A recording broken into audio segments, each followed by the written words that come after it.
أعوذ بالله من الشيطان الرجيم. بسم الله الرحمن الرحيم. فما آمن لموسى إلا ذرية من قومه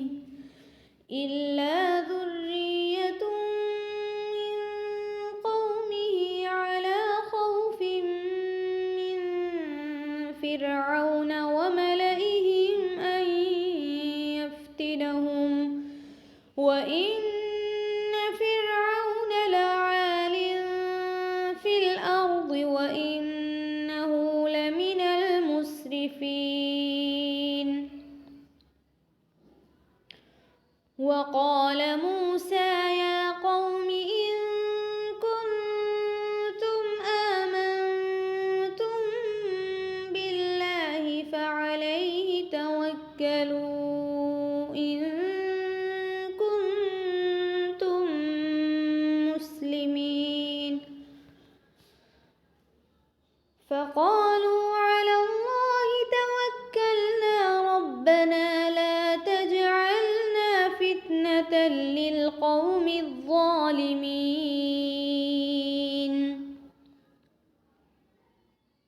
ونجنا برحمتك من القوم الكافرين. وأوحينا إلى موسى وأخيه أن تبوأ لقومكما بمصر بيوتا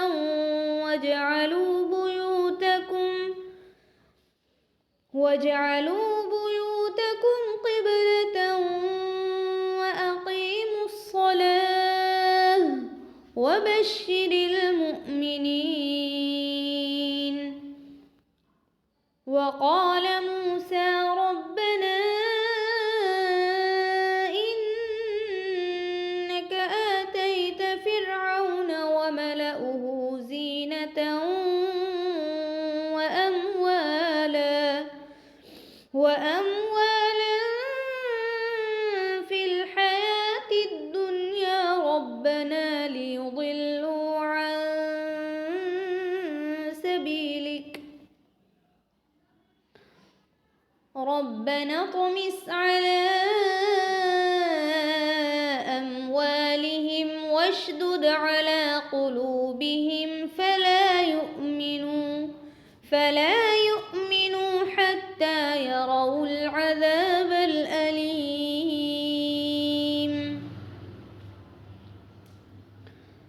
قال قد أجيبت دعوتكما فاستقيما ولا تتبعان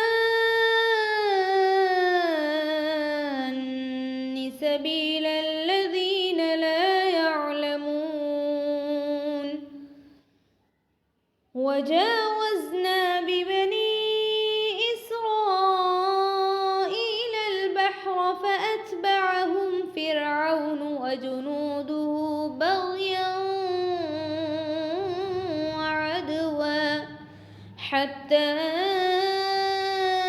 إذا أدركه الغرق قال آمنت أنه لا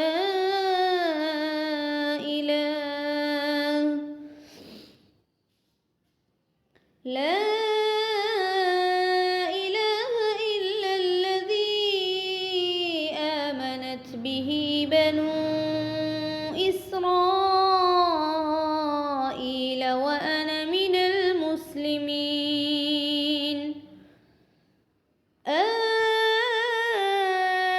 الآن وقد عصيت قبل وكنت من المفسدين فاليوم ننجيك ببدنك لتكون لمن خلفك آية وإن كثيرا من الناس عن آياتنا لغافلون. صدق الله